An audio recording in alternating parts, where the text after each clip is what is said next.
अस्सलाम वालेकुम, आदाब। वर्ल्ड न्यूज़ को लेकर मैं खलील फरहाद हाजिर हूँ। आइए देखते हैं दुनिया भर की अहम खबरें। सबसे पहले हेडलाइंस। सऊदी अरब के मुख्तलिफ इलाकों में हुई मूसलाधार बारिश से मौसम हुआ खुशगवार। जुमेरात से अगले पीर तक कई इलाकों में हल्की व मूसलाधार बारिश की पेशगोई। फलस्तीनियों की बेदखली के बगैर हो गजा की तामीर नौ। मिस्र और जॉर्डन ने जाहिर किया इत्तेफाक। मिस्र के सदर अल फत्ताह अल सीसी और जॉर्डन के सरबराह शाह अब्दुल्ला के दरमियान टेलीफोनिक बातचीत। अमेरिकी सदर डोनाल्ड ट्रंप के मुबैना गजा मंसूबे को अब चीन ने भी कर दिया मुस्तरद। कहा, गजा फलस्तीनियों का है और फलस्तीनी सरजमीन का अटूट हिस्सा। फलस्तीनियों की जबरदस्ती बेदखली की करते हैं सख्त मुखालिफत। यमन के हौसी बागियों ने इसराइल को दी धमकी। कहा, गजा पर हमले दोबारा हुए शुरू तो इसराइल पर करेंगे हमला। इसराइल के साथ दोस्ती करने वाले मुमालिक को बताया कत्तार। यूनिफॉर्म सिविल कोड के खिलाफ जमीयत उलमाए हिंद पहुंची अदालत। नैनीताल हाई कोर्ट में दाखिल की दरख्वास्त। मौलाना अरशद मदनी ने कहा, मुसलमान हर चीज से कर सकता है समझौता, लेकिन शरीयत और मजहब से नहीं। और पार्लियामेंट में आखिरकार जेपीसी ने पेश कर दी वक्फ बिल पर रिपोर्ट। अपोजिशन ने शदीद हंगामा करते हुए की मुखालिफत। सदर कांग्रेस खरगे ने कहा, रिपोर्ट है फर्जी, नहीं मानते। और पेश खबरों की तफसील। सऊदी अरब के मुख्तलिफ इलाकों में हुई मूसलाधार बारिश ने मौसम खुशगवार कर दिया है। इस दरमियान सऊदी मौसमियात के मरकज़ का कहना है कि जुमेरात से पीर तक मुमलिकत के बेशतर इलाकों में कहीं हल्की जबकि बाज़ जगह मूसलाधार बारिश हो सकती है। अरब खबर रसा इदारे की रिपोर्ट के मुताबिक मौसमियाती मरकज का कहना है कि मक्का मुकर्रमा रीजन के इलाके ताइफ, मिसान, अज़म, अल अर्जियात, अल मविया, अल कर्मा, शहर मुक़द्दस, अल जुमूम और कलीस में जुमेरात से इतवार तक बारिश के साथ तेज़ गर्दालूद हवा चलने का इम्कान है। जुमेरात से पीर तक अल बाहर रीजन के बाज़ इलाके भी बारिश की लपेट में रहेंगे। इसके अलावा सऊदी अरब में नजरान, मदीना मुनव्वरा, रियाद, कसीम, हा अल जोफ और शुमाली हुदूद के इलाकों में भी बारिश का सिलसिला पीर तक जारी रहेगा।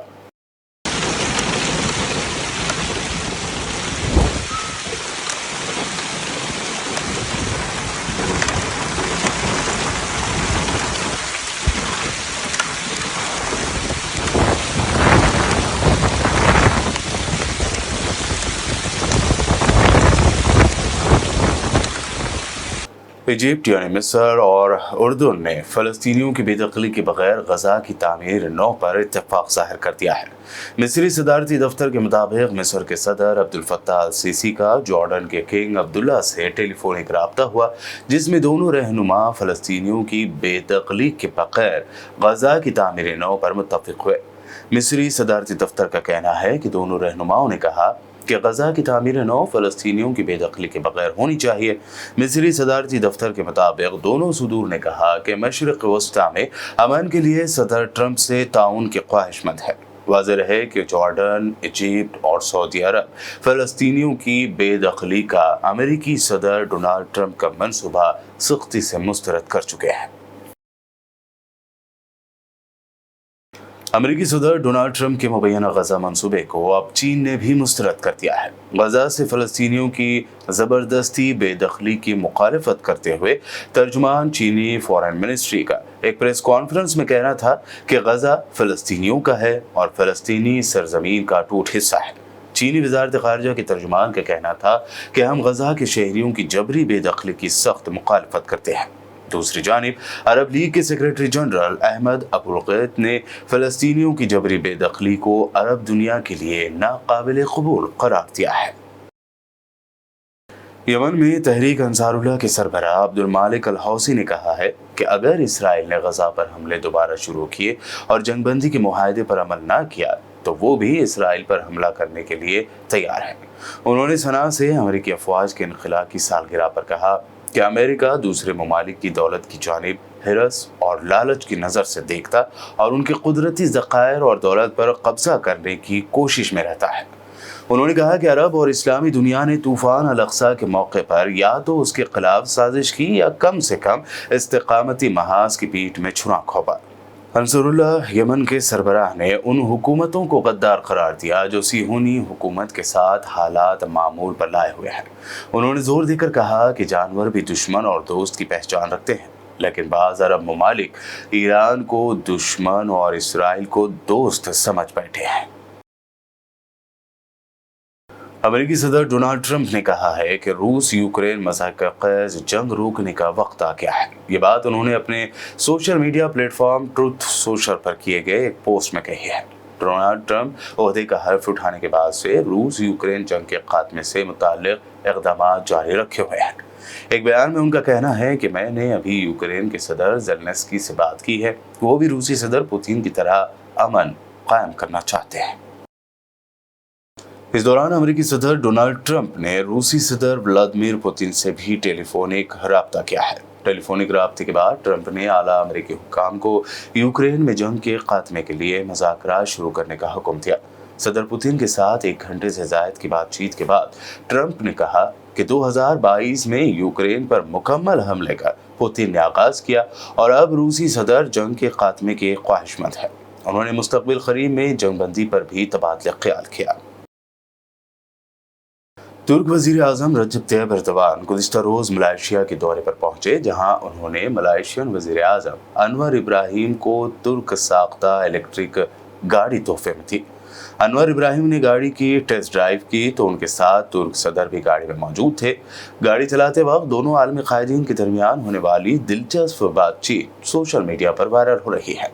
इस मौके पर अनवर इब्राहिम ने तुर्क सदर को कहा कि मुझे हैरत है कि आपने मेरी ड्राइविंग पर भरोसा किया, जिस पर तुर्क सदर ने सवाल किया, क्यों? अनवर इब्राहिम ने जवाब देते हुए कहा, क्योंकि मैं बहुत कम गाड़ी चलाता हूं। इस मौके पर गाड़ी की पिछली सीट पर बैठे एक तुर्क अहलकार ने फौरन कहा कि फिर तो हमें फौरन उतर जाना चाहिए। There is a camera too. Fatma'dan iyi koruma olur ha. Nasıl? How do you like the design? No, really, and you know everything there. Ready, you can drive. Yani orada Yeah. There's Turkish and there's also English. Hem Türkçe hem İngilizce orada Yes. açıklamaları da var. Çok güzel bunlar. Sana göre. Just for you, you know, just. Yeah, alhamdulillah.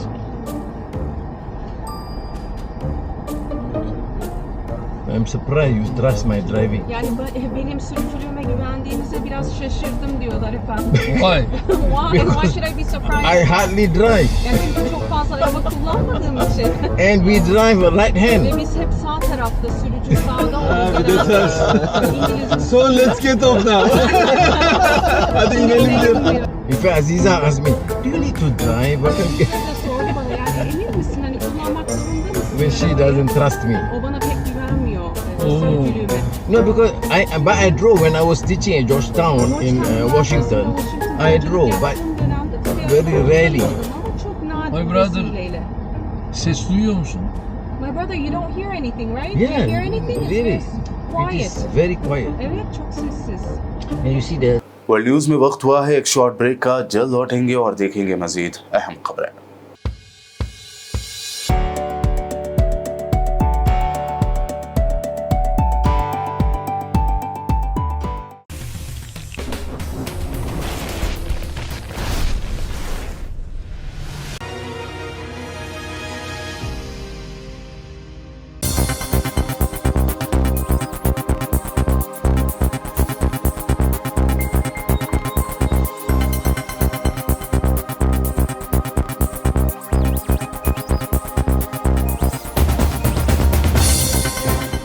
Break के बाद आगे बढ़ते हैं और अब देखते हैं मज़ीद अहम खबरें। साल 2025 के आगाज़ में ही यानी जनवरी में ही उत्तराखंड में यूनिफॉर्म सिविल कोड नाफिज कर दिया गया। वहीं गुजरात की बीजेपी हुकूमत ने भी यूसीसी को अपने यहाँ लागू करने की बात कही है। इस कानून के खिलाफ जमीयत उलमाए हिंद के सदर मौलाना अरशद मदनी की हिदायत पर जमीयत उलमाए हिंद ने नैनीताल हाई कोर्ट में दरख्वास्त दायर की है। अदालत इस मामले पर इसी हफ्ते समाअत कर सकता है। सुप्रीम कोर्ट के सीनियर वकील कपिल सिब्बल जमीयत उलमाए हिंद की जानिब से इस मामले की पैरवी करेंगे। मौलाना अरशद मदनी ने दरख्वास्त में कहा है कि मुल्क के आइन, जमहूरियत, और कानून के राज को बरकरार रखने के लिए जमीयत ने इस उम्मीद के साथ अदालत का दरवाज़ा खटखटाया है कि हमें इंसाफ मिलेगा, क्योंकि अदालतें ही हमारे लिए आखिरी सहारा है। उन्होंने कहा कि हम शरीयत के खिलाफ किसी भी कानून को कबूल नहीं करते हैं। मुसलमान हर चीज़ से समझौता कर सकता है, लेकिन अपनी शरीयत और मजहब से कोई समझौता नहीं कर सकता। उन्होंने कहा कि ये मुसलमानों के वजूद का सवाल नहीं, बल्कि उनके हुकूक का सवाल है। पार्लियामेंट में जारी बजट सेशन के दौरान आज ज्वाइंट पार्लिमानी कमेटी यानी जेपीसी ने वक्फ अमेंडमेंट बिल पर रिपोर्ट पेश कर दी है। राज्यसभा में वक्फ बिल पर जेपीसी की रिपोर्ट पेश होते ही ऐवान में अपोजिशन के अरकान ने जबरदस्त मुखालफत कर दी। ऐवान में हंगामे को देखते हुए राज्यसभा की कार्रवाई को 2 मरतबा मुलतवी कर दिया गया। कांग्रेस सदर मल्लिकार्जुन खड़गे ने वक्फ बिल पर पेश हुई जेपीसी की रिपोर्ट पर कहा कि वो इस रिपोर्ट को नहीं मानते, ये रिपोर्ट फर्जी है। खड़गे ने मजीद कहा कि जेपीसी में कुछ लोगों की बात नहीं सुनी गई। उन्होंने ये भी कहा कि रिपोर्ट को फिर से जेपीसी के पास भेजा जाना चाहिए। सर धन्यवाद, आपने जो सलाह हमको दी ठीक है, हम उसको मानते हैं, लेकिन यही तरीका अगर उधर वाले भी मान गए तो मैं समझता हूँ नड्डा साहब अपने मेंबर्स को बड़े कंट्रोल में रखे हैं।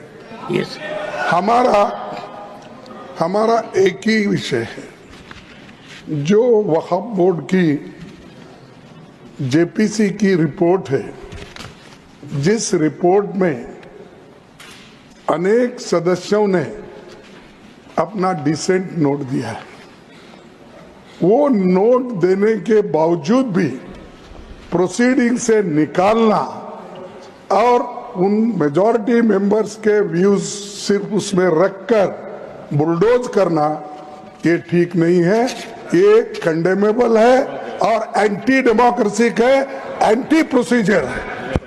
और दूसरी चीज नॉन स्टेक होल्डर्स बाहर से बुला के उनको जो होना, उन लोगों को खड़ा करके उनका स्टेटमेंट ले रहे, और जो इतने लोग पार्लियामेंट में जो भी डिसेंट नोट दिए हैं, क्या उसमें कोई एक पढ़ा लिखा नहीं है, कोई जानता नहीं है, और वक्फ बोर्ड एक्ट को कोई पढ़ा नहीं है? मेरे को बड़ा ताजुब लग रहा है। अरे आपको अगर कुछ करना भी है तो आप डिसेंट नोट के व्यूज को प्रिंट करके या अपने रिपोर्ट में डाल के बोलना चाहिए, उसके बजाय उसको डिलीट करके अगर कोई रिपोर्ट होती है मैं उसको कंडेम करता हूं, और ऐसे फर्जी रिपोर्ट को हम कभी नहीं मानेंगे, सदन कभी नहीं मानेगा। Report of the Joint Committee on the Waqf Amendment Bill 2024, Dr. Medha Mishra Kulkarni.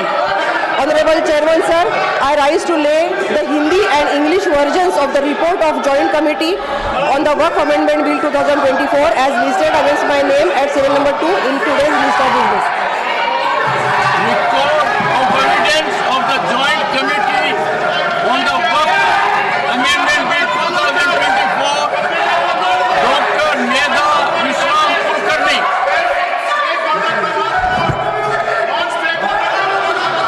Sir, I rise to lay on the table a copy of record of evidence given before the Joint Committee on the Waqf Amendment Bill 2024 as listed against my name at serial number 3 in today's list of business.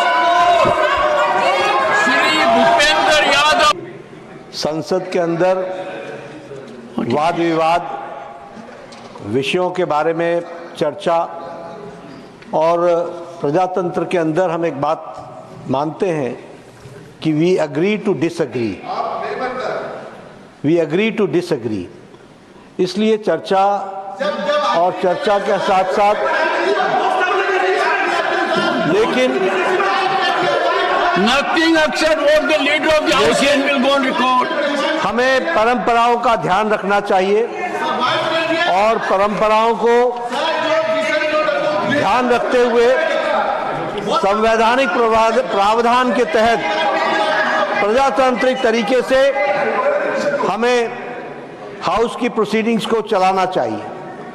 मुझे दुख है ये बताते हुए और खेद है कि आपके बारंबार रिक्वेस्ट के बाद, in spite of your repeated request that the house should come to order so that at least राष्ट्रपति जी, महामहिम राष्ट्रपति द्रौपदी मुर्मू जी की मैसेज, संदेश, वह इस हाउस को सही वातावरण में यहां पर आप उसको रख सकें।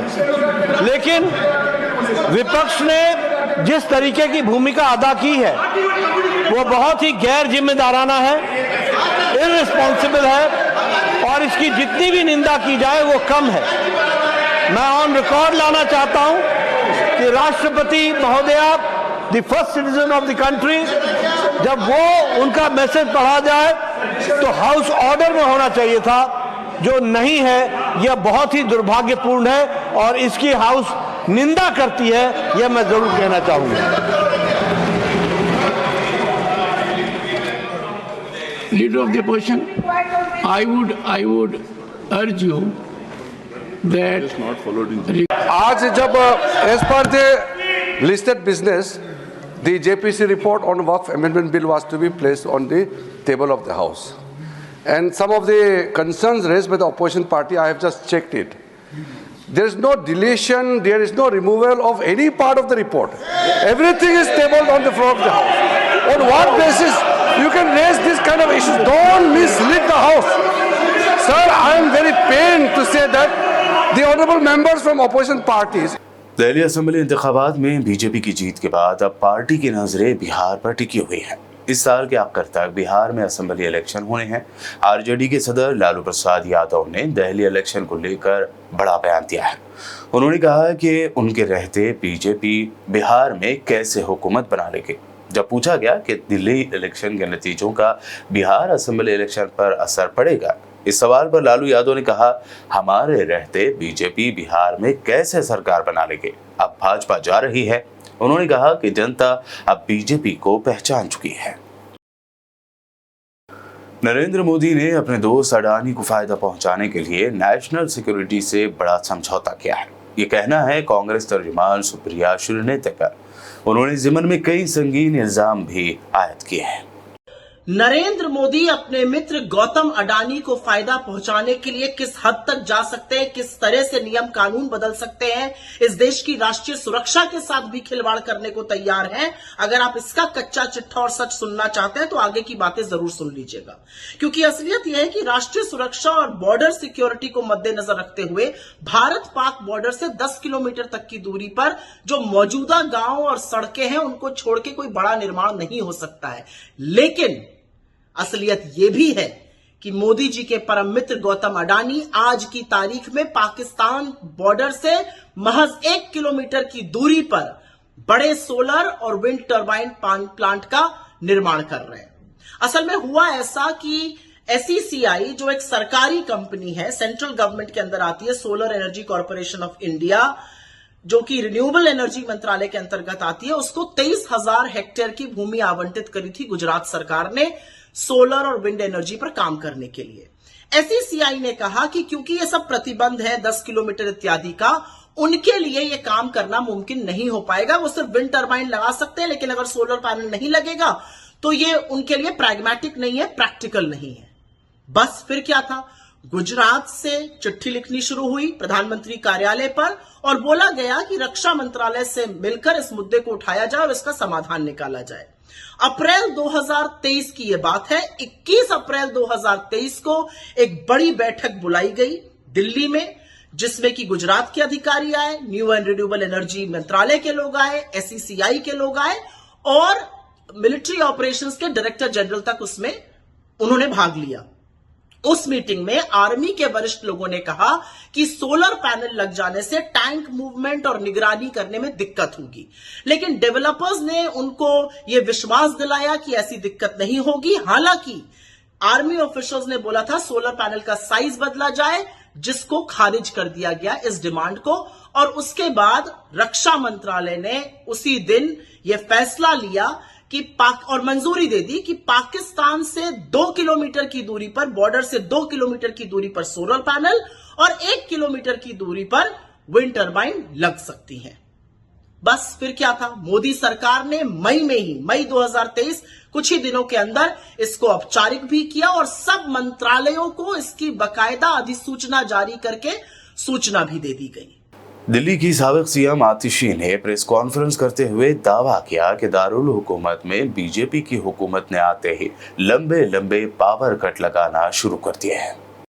पिछले 3 दिनों से 8 फरवरी के बाद से दिल्ली के अलग अलग हिस्सों से लगातार बिजली कटने की, बिजली जाने की, लंबे लंबे पावर कट्स की शिकायत आ रही है। और ये दिल्ली के एक हिस्से में नहीं है। आप अगर सोशल मीडिया पे जाके देखेंगे, सबसे पहले 9 फरवरी सैनिक इनक्लेव मोहन गार्डन 4 घंटे के लिए पावर कट लगा। 8 फरवरी रात को 12 बजे सनलाइट कॉलोनी आश्रम रात भर बिजली कटी रही। राष्ट्रीय स्वयं सेवक संघ यानी आरएसएस का दारुल हुकूमत दिल्ली के झंडेवाला में नया हेडक्वार्टर बनकर तैयार हो गया है। आरएसएस ने इसे केशव कुंज नाम दिया है। इसे बनाने में 150 करोड़ रुपए खर्च किए गए और ये आरएसएस की नई सरगर्मियों का सेंटर बनने वाला है। बताया गया है कि इस इमारत में कई जदीद और खास सहूलियात हैं। 5 लाख स्क्वायर फुट में फैले आरएसएस के इस हेडक्वार्टर में 3 टावर्स, एक बड़ा हॉल, एक लाइब्रेरी, एक हॉस्पिटल और एक हनुमान मंदिर है। यहाँ संघ के प्रोग्राम, ट्रेनिंग और मीटिंगें होंगी ताकि उनके काम मजीद अच्छे से हो सके। बुलेटिन के आखिर में हेडलाइंस पर डालते हैं एक और नजर।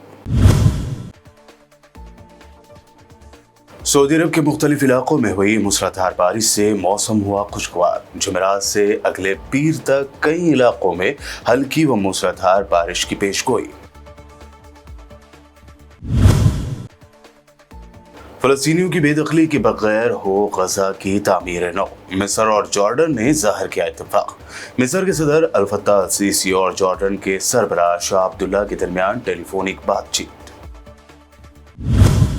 अमेरिकी सदर डोनाल्ड ट्रंप के मुबैना गजा मंसूबे को अब चीन ने भी कर दिया मुस्तरद। कहा, गजा फलस्तीनियों का है और फलस्तीनी सरजमीन का अटूट हिस्सा। फलस्तीनियों की जबरदस्ती बेदखली की करते हैं सख्त मुखालिफत। यमन के हौसी बागियों ने इसराइल को दी धमकी। कहा, गजा पर हमले दोबारा हुए शुरू तो इसराइल पर करेंगे हमला। इसराइल के साथ दोस्ती करने वाले मुमालिक को बताया कत्तार। यूनिफॉर्म सिविल कोड के खिलाफ जमीयत उलमा हिंद पहुंची अदालत। नैनीताल हाई कोर्ट में दाखिल की दरख्वास्त। मौलाना अरशद मदनी ने कहा, मुसलमान हर चीज से कर सकता है समझौता, लेकिन शरीयत और मजहब से नहीं। और पार्लियामेंट में आखिरकार जेपीसी ने पेश कर दी वक्फ बिल पर रिपोर्ट। अपोजिशन ने शदीद हंगामा करते हुए की मुखालिफत। सदर कांग्रेस खरगे ने कहा, रिपोर्ट है फर्जी, नहीं मानते।